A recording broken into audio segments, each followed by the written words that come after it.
Olá, sou Adir Virgílio, presidente do Automóvel Clube Paulistano e jornalista do jornal São Paulo de Fato. Eu também estou na TV Relacionamento.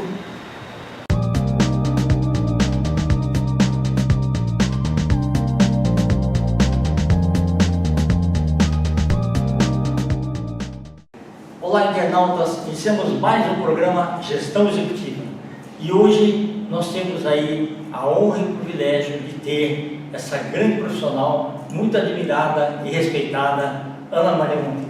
Gratidão, querida. Eu que agradeço. Muitos anos sempre te admirando, tá? E sempre enaltecendo o seu trabalho, tá bom? Com certeza que a recíproca é verdadeira. Ana, conta aqui para os nossos internautas um pouquinho sobre a sua trajetória, né, e esses novos desafios. Ah, que bom. Essa pergunta me fascina, porque só de Grupo AM3, que é a empresa que eu fundei, são 35 anos, agora é dia 16. Nossa, parabéns, parabéns. Ainda bem que você fundou ela com 5 anos de idade, né? Exatamente, essa é a minha história. Parece, Keide. Mas sempre focada em pessoas, né? Porque a minha formação, eu sou psicóloga, eu fiz psicologia, mas muito ligada à psicologia para empresas, psicologia organizacional.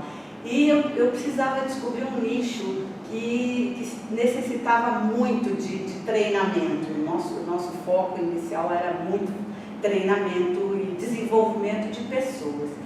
E nessa época eu lembro-me que a gente quase nem tinha telefone, né? Exato, verdade. Nós nos conhecemos há tantos anos e você sabe que era uma dificuldade. A gente colocava uma linha telefônica na coluna de ativos do imposto de renda. E era telefone fixo. Era telefone fixo, celular nem existia, nem no pensamento ainda. E a M3 nasceu nesse momento falando de telemarketing. Então eu acabei escrevendo o primeiro livro de telemarketing no Brasil, que você conhece, ainda eu coloquei telemarketing, sucesso dos negócios. Isso. E difícil foi encontrar uma editora que acreditasse nesse tema, quando para cada 100 habitantes, 3 possuíam uma linha. Exatamente. Então era realmente para mim foi um oceano azul, porque quando aconteceu a privatização do sistema Telebrás, que você também acompanhou de perto, em 1998, a M3 já tinha nascido em 89, então eu já tinha realmente feito uma base muito importante de disseminar a cultura do telemarketing em todo o território nacional e contribuir com o que há de mais inovador, trazendo sempre de fora, porque aqui não tínhamos ainda. E aí eu acabei escrevendo também um livro para o supervisor, porque a gente sabe que você até tem um livro editado por você, que, você dorme, o operador acorda, supervisor. Exato. E aí eu comecei a escrever a respeito desse público de supervisor, ensinando sobre liderança. Então, a liderança está na veia. Hoje eu faço parte de uma academia europeia da alta gestão, e justamente falando sobre temas de liderança. Então, hoje eu tenho como coautora uns 15 livros já publicados falando desse tema, mas os de telemarketing que você conhece, que você inclusive também já editou, para mim alguns, realmente foram o que abriu as portas para, inclusive hoje, eu estar aqui com você. E como você me perguntou, e quais são as novidades? Deixa eu até te falar uma coisa. Eu convivi muito com o professor universitário, né, em várias áreas, né, e sempre assim tive contato com um monte de psicólogos, que na época era uma profissão nova. Você vê que a administração no Brasil, a primeira turma foi em 1965, psicologia em 1968, a primeira turma, né? E grande parte dos psicólogos já pensavam assim: eu vou terminar a faculdade e montar um consultório e atender, né? Mas você pensou fora da caixa, né? Até onde eu estava pensando assim, o que a Ana fez? Em vez de pegar e ficar dentro do consultório atendendo as pessoas, né? O que ela fez? O que eu ganho com isso, né? Aí, e como você gosta de pessoas, né?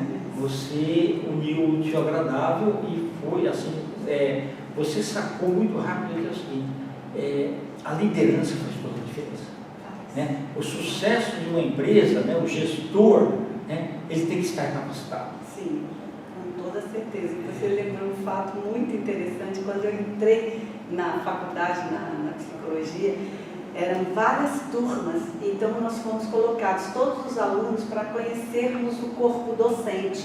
Então os professores ficavam no palco e os alunos ficavam sentados, como se fosse um teatro, um grande teatro com todas as turmas.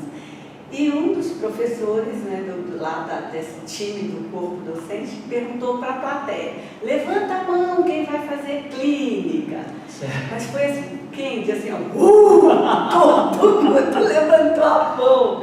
Certo. E eu não. E como eu estava sentada muito na primeira fileira, porque do jeito que eu sempre gostei de estar assim na frente, aí chamou a atenção eu não ter levantado a mão. Aí o professor percebeu, um deles falou assim: e você, mocinha, você não vai fazer psicologia? Você é coleguinha de alguém aqui? Eu falei: não, eu passei sim no vestibular, vou fazer psicologia, mas eu quero trabalhar com empresas. E aí eu era assim, 17 anos. Mas você tinha pensamento fora da caixa. E aí chamou muita atenção. Agora eu me lembrei disso que você comentou, né, sobre isso. As minhas amigas todas foram para a clínica e eu fui para... Graças a Deus. Psicologia, graças a Deus. Legal. E o novo desafio agora? Então, tem a ver com isso, gente, porque eu não fui para a clínica naquela época? Porque todas as aulas que eu tinha, né, na parte de clínica falavam sobre as doenças mentais, né? Então falava sobre a depressão, falava sobre a ansiedade, falava sobre todo tipo de perturbação e tudo mais, esquizofrenia. A gente estudava todos os... E a gente não estudava o que o ser humano tem de bom. E a vida é uma moeda, tem sempre os dois lados, não é? Exato, verdade. E eu ficava pensando na época, eu quero olhar o lado bom das pessoas. E quem sabe, se aflorar o lado bom, a gente melhora o que não está tão bom, né? Ou previne, exatamente. E então demorou muito tempo. Você sabe que a psicologia, né, tradicional, a experimental, foi fundada por um alemão, o Wundt, em 1878, 72, se não me engano, e levou mais de 100 anos para chegar aqui, porque só foi caracterizado como uma profissão em 1962. Por isso que o curso primeiro foi em 68. Isso, exatamente. Então, eu falo de muita coisa que demora. Né? Por exemplo, a acupuntura. Ela é 1000 anos antes do projeto Malbem. Mas aqui no Brasil, a medicina reconheceu na década de 80. Exatamente, eu fiquei assim. Mas graças a Deus que está mudando. Porque quando nasce essa nova minha paixão, nasceu nos Estados Unidos, né, com o Martin Seligman, que era o então presidente da Associação Norte-Americana lá de Psicologia Tradicional, ele é um psicólogo, e ele veio com essa proposta de trabalhar o lado positivo do ser humano. Sim. O lado ótimo, né, o que as pessoas têm de bom. Isso aconteceu em 1998 e em 2000 eu já estava aqui estudando sobre isso. Então demoramos pouco tempo agora, graças a Deus, para trazer essa ciência que Harvard já estuda desde 1938. Então, essa ciência me encantou. Eu falei, gente, é sobre isso, é isso que eu quero aqui trabalhar. E tem sido muito gratificante, de resgatar o meu conteúdo da psicologia, olhando para a neurociência, olhando para os neurotransmissores, sabe? Olhando para os hormônios que nos trazem bem-estar, felicidade, e estudando muito sobre isso. Aí eu comecei a estudar em tudo. Eu falei, gente, eu vi uma entrevista do professor de Harvard, que é o Tal Ben-Shahar, que ele é de Israel, inclusive, né? Ele foi estudar a ciência da computação lá em Harvard. E ele estava indo muito bem, só que ele estava muito infeliz. Sabe, ele estava indo bem nas notas, mas não era o que ele gostava de fazer. E ele resolveu ir para a ciência social, psicologia, e ele começou a dar aula em Harvard sobre a ciência da felicidade. E era a aula mais concorrida de Harvard. E quando eu li essa entrevista dele, eu falei, gente, eu quero conhecer esse moço, nem que eu vá lá em Harvard. E eu conheci, gente. Eu tive a honra de ter aula com ele, participar de congresso com eles, depois de uma semana de aula só com ele, de ler os livros deles. Eu tenho o livro deles autografado, e eu amo essa ciência que Martin Seligman, que nos trouxe aí desde 1998, e eu estou focada nas empresas novamente. Então eu quero trabalhar, e já estou trabalhando, graças a Deus, a parte da felicidade corporativa, no mundo corporativo. Porque, Kendi, eu acredito muito que felicidade e trabalho, eles caminham juntos, eles precisam caminhar juntos. Senão a gente não tem satisfação, não tem prazer de trabalhar, não tem prazer de ir para a empresa, ou chega domingo aquela síndrome, né, que a gente chama de síndrome do fantasma. Isso, toca uma musiquinha. Toca uma musiquinha, começa a gelar, começa a estremecer, e nossa, eu quero muito poder levar isso para o maior número de pessoas. Então eu também estou fazendo mentoria para mulheres, né, nessa carreira onde elas estão perdidas, não sabem o que fazer e tudo. E eu utilizo muito as técnicas e as ferramentas, são 72 ferramentas. Eu fiz um curso também aqui de certificação de forças de caráter e virtudes. E depois eu fiz a do Yale, que é The Science of Well-Being. Então, eu tenho estudado muito, desde 2012, quando começaram as certificações no Brasil, eu comecei e não paro mais, porque é uma delícia. Igual agora na minha bolsa você pode encontrar o livro de Felicidade no Trabalho, que eu escrevi também, e agora eu acabei também de escrever a ciência da felicidade na liderança positiva, já que eu lido muito com a parte de gestão. Sim. Né? Quando você me fez lembrar aquele pensamento que um sábio estava falando com o discípulo, né? Falou que dentro de nós, e também dentro das empresas, né, tem dois grupos, um bom e um ruim. E qual que sobrevive? Aquele que a gente alimentar. Então, se alimentar uma empresa de felicidade, vai colher felicidade. Né? Agora, se você só cultiva problemas, vai colher problemas também. Exato. Né? Gente, você é ótimo. Já acabei de captar a sua fala e vou usar nas minhas palestras. Perfeito. Se você me permitir, já vou usar, porque é muito certo isso que você falou. É muito mesmo. Então, mesma coisa são os nossos pensamentos, né? A gente é movido por pensamento, e aí a gente pede tanto para as pessoas, né? Como eu tive dificuldades, Kendi, de meditar, que é uma das coisas que a psicologia positiva incentiva muito nas empresas. Vamos meditar, sabe? Vamos respirar e alongar durante o trabalho. Aqui as empresas acham que você está perdendo tempo, mas você está ganhando tempo, né? Exatamente. O que os líderes têm que entender assim, não é a quantidade de horas, é a intensidade daqueles momentos que faz toda a diferença. Exatamente, sabe, Kendi? Isso que você falou, eu tenho percebido na fala deles, assim, mas se eu ficar rindo muito aqui, eu vou ser punido. Eu falei, felicidade não tem nada a ver com riso, gente. Vocês estão confundindo as coisas. Felicidade é uma habilidade, e como toda habilidade, ela pode ser aprendida, ela pode ser aperfeiçoada, ela pode ser melhorada, desde que o ser humano queira. E qual é o ser humano no mundo que não quer ser feliz, Kendi? Eu já perguntei isso para um monte de gente. Acabei de fazer um ano passado uma palestra para mais de 5.000 pessoas, e eu não vi ninguém levantar a mão quando eu perguntei, tem alguém aqui que não quer ser feliz? Levanta a mão. Ninguém levantou a mão. Exatamente. Sabe? Então, gente, por que esse preconceito de achar que felicidade é viver sorrindo? Não. No Japão, você é de lá, você é descendente de lá, você sabe. Felicidade para o Japão é uma imagem, quando você fala uma imagem de uma pessoa feliz no Japão, eles vão mostrar uma pessoa meditando ali, olhando para o horizonte. Pode ser idosa, pode ser qualquer idade, mas aqui mostra uma imagem de felicidade, aí vai mostrar uma pessoa pulando. Sabe? Então, é muito isso. O que é felicidade para você?